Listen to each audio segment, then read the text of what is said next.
मित्रांनो, सुख म्हणजे नक्की काय असतं? जयदीप आणि गौरीच्या पुनर्जन्माची कथा या मालिकेच्या आजच्या भागामध्ये आपण पाहणार आहोत की नित्या म्हणत असते, पैशाने अख्खं जग बदलता येतं. मग एक माणूस का नाही? फक्त त्या माणसाची किंमत कळली पाहिजे, असं म्हणत नित्या लगेच तेथून निघून जाते. तेव्हा रावसाहेब म्हणत असतो की आता अधिराज आणि नित्या मॅडममधील झुंज बघायला आपल्याला तर खूप मजा येणार. वसुंधरा देवी सांगतात, आपल्याला जे काही समजवायचं होतं ते समजवलं. आता ही नित्याला जो काही तमाशा घालायचा तो ती घालणारच, आपण फक्त मजा बघत राहायची. तर इकडे सावरी चिडूनच राजला म्हणते, अरे तुला आईची काही किंमत आहे की नाही? आता बोल की. परंतु राज मात्र गप्पच असतो.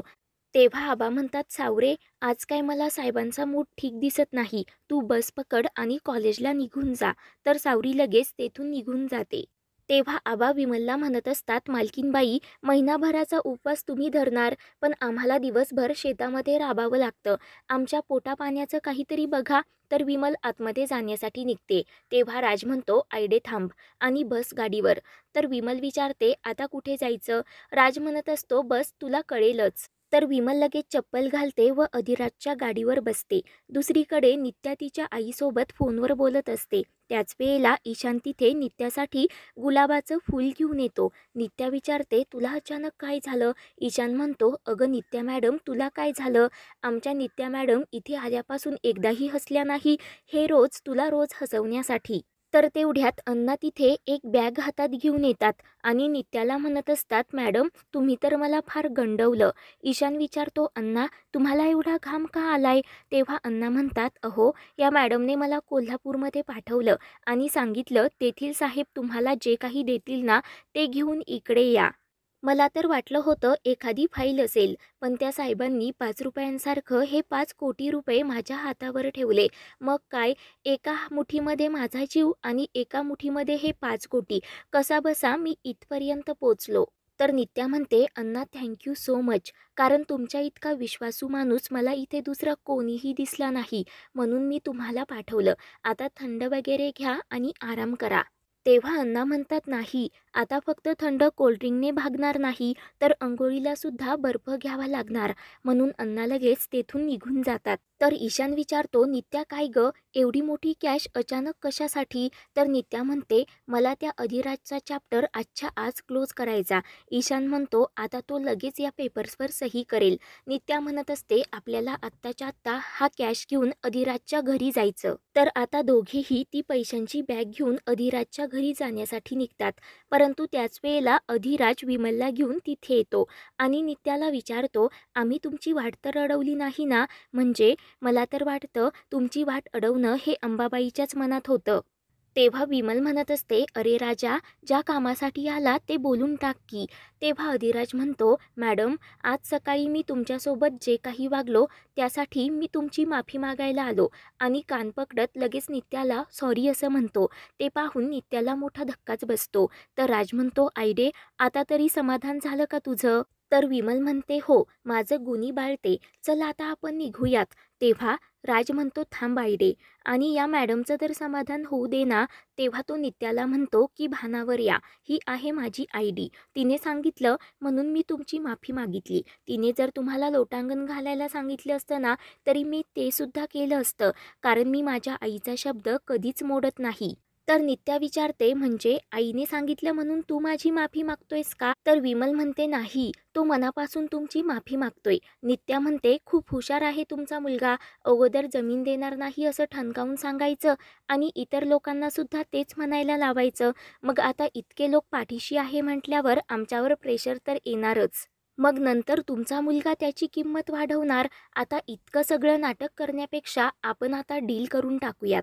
तेव्हा ईशान लगेच ती पैशांची बॅग खोलत राजला दाखवत म्हणतो की तुझे डोळे फाटतील, 5 कोटी रुपये आहेत. तेव्हा ते पाहून राज आणि विमलला तर मोठा धक्काच बसतो. ईशान म्हणतो, तुमच्या पुढील 5 पिढ्या गेल्या तरीही तुमच्या जमिनीला एवढी किंमत मिळणार नाही. त्यामुळे ही बॅग उचलायची आणि आमची वाट सोडायची, ते पण कायमची. तेव्हा आता राज खाली बसतो आणि पैशांचा एक बंडल हातामध्ये घेतो. ते पाहून ईशान व नित्या खुश होत असतात. तर इकडे रावसाहेब लगेच वसुंधरा देवींना फोन करतो आणि आयडे आपला अंदाज चुकला बघ, कारण तो राज आता पैसे घेत आहे. एवढे 5 कोटी पाहून त्याची नियत फिरली बघ. परंतु वसुंधरा देवी म्हणतात की शक्यच नाही, कारण मी त्या अधिराजला लहान असल्यापासून पाहते. तो असं कधीच करणार नाही. आपण लावायची का पुन्हा 100ची पैंस. इकडे अधिराज ती पैशांची बॅग हातात घेत नित्याला विचारतो, किती म्हणालात? 5 कोटी? ऐकायला तर खूप जड वाटतं, पण वजनाला खूप हलकी आहे ही बॅग. आणि लगेच ती पैशांची बॅग नित्यासमोर ठेवत म्हणतो, थोडं वजन वाढवा की. विमल म्हणते, राजा अरे काय बोलत आहेस तू हे? तर राज म्हणतो, आयडे ही माझी आणि या मॅडमची डील आहे, ती मला करू देत.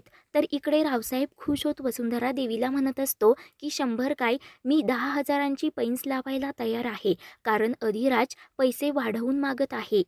तर इकडे अधिराज म्हणत असतो, मॅडम तुम्ही आमच्या जमिनीची लई हलकी किंमत लावली व लगेच तेथून जाण्यासाठी निघतो. तर नित्या म्हणते, थांब, अजून किती वाढवायचं बॅगचं वजन? मला फक्त अमाऊंट सांग. आज सूर्य मावळायच्या आत ती अमाऊंट तुझ्यापर्यंत पोचलेली असेल. अधिराज म्हणतो, ठीक आहे मॅडम, आमच्या वावराची खरी किंमत आज मी तुम्हाला दाखवून देतो.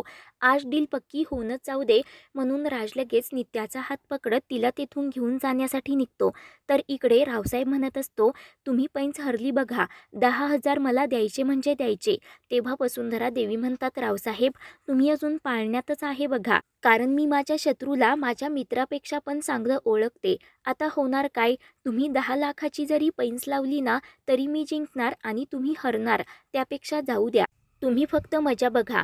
ती नित्या दिदी मला खूप शिकवत होती ना, आता कशी स्वतः तोंडावर पडते ना, ते बघतच राहा. इकडे अधिराज हा नित्याला घेऊन त्याच्या शेतात येतो आणि म्हणतो, मॅडम चप्पल काढा आणि या जमिनीवर पाय ठेवा. तर नित्या राजकडे पाहतच राहते. राज म्हणत असतो, मॅडम तुम्ही नाही ठेवणार, कारण तुम्हाला मऊ फरशीवर पाय ठेवण्याची सवय आहे ना, मग या मातीचं मोल तुम्हाला काय कळणार? मॅडम तो 7/12चा कागद म्हणजे माझी काळी आई नाहीये. तेव्हा अधिराज लगेच चप्पल बाहेर काढून अगोदर काळ्या आईच्या पाया पडतो आणि माती हातात घेत म्हणतो, हे आहे माझी काळी आई, माझं शेत. आणि तिकडे त्या झाडाला झोळी बांधून मला झोपवून माझ्या आयडीने या शेतामध्ये घाम गाळलाय. माझ्या आयडीच्या घामाचा थेंब ना थेंब या मातीमध्ये मुरला आहे. मग काय किंमत कराल याची? आणि इथेच मागे बांधावर माझ्या आजोबांनी माझं बोट धरून मला चालायला शिकवलं. माझ्या आजोबांचा तो आनंद या मातीमध्ये मुरलेला आहे. आणि माझे हे आबा रात्रंदिवस इथे खोपट्यामध्ये बसून पहारा देत असतात. एक एक वाफा भरून हे शेत उगवत असतात. मग त्यांच्या या प्रत्येक दिवसाची, प्रत्येक रात्रीची तुम्ही काय किंमत लावाल? अगोदर आमच्याकडे बैल नव्हती, तेव्हा माझी आईडी आणि माझे तात्या स्वतःच्या खांद्यावर झू घेऊन नांगरणी करायचे. तेव्हा खांदे सोलटायचे त्यांचे. मग त्यांच्या जखमांना तुम्ही किती कोटींचा मलम लावणार? आणि पहिल्या पावसामध्ये या मातीचा सुटलेला सुगंध, ढेकळं पाण्यात वाहून गेल्यानंतर झालेल्या चिखलामध्ये नाचण्याची मजा, या सगळ्याची तुम्ही काय किंमत लावणार? तेव्हा नित्या मात्र गप्प उभी असते. राज म्हणत असतो, मॅडम तुम्ही या सगळ्यांची टोटल मारा आणि किती किंमत होते ते सांगा. तुमच्या बॅगेतील पैसे ओता इथे आणि बघू मग काय उगवतं त्यातून.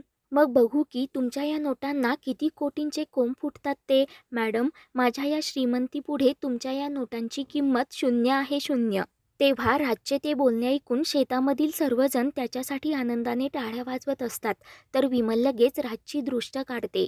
तर इकडे रावसाहेब लगेच वसुंधरा देवीला सांगतात की पैंस हरलो मी, ते 10,000 तुमच्याकडेच ठेवा. तर वसुंधरा देवी हसतच म्हणतात, तुम्हाला काय सांगितलं होतं मी? अहो त्या अधिराजला मी चांगलंच ओळखून आहे, 24/7. म्हणून आता वसुंधरा देवी लगेच फोन ठेवतात. तर इकडे नित्या टाळ्या वाजवत म्हणते, काय स्पीच दिलंस, परंतु या बुडबुड्यांनी पोट नाही भरत, पोट भरवण्यासाठी पैसा लागतो. म्हणत असतो, जगण्यासाठी जेवढे पैसे लागतात ना तेवढे कमवतो आम्ही, परंतु जगण्यासाठी जे काळीज लागतं ना ते काळीज तुझ्यासारख्या दगडाकडे नाहीये. तर मित्रांनो, पुढील भागामध्ये आपण पाहणार आहोत, नित्याच्या अंगावर एका बांबूची मुळी पडणार, तेव्हा राज पळत जातो आणि नित्याला दूर ढकलत तिचा जीव वाचवतो. परंतु तरीही नित्या राजच्या कानाखाली मारते आणि म्हणूनच राज आता एका रात्री नित्याला किडनॅप करून घेऊन जातो. पुढील भागांच्या अपडेटसाठी चॅनलला सबस्क्राईब करा.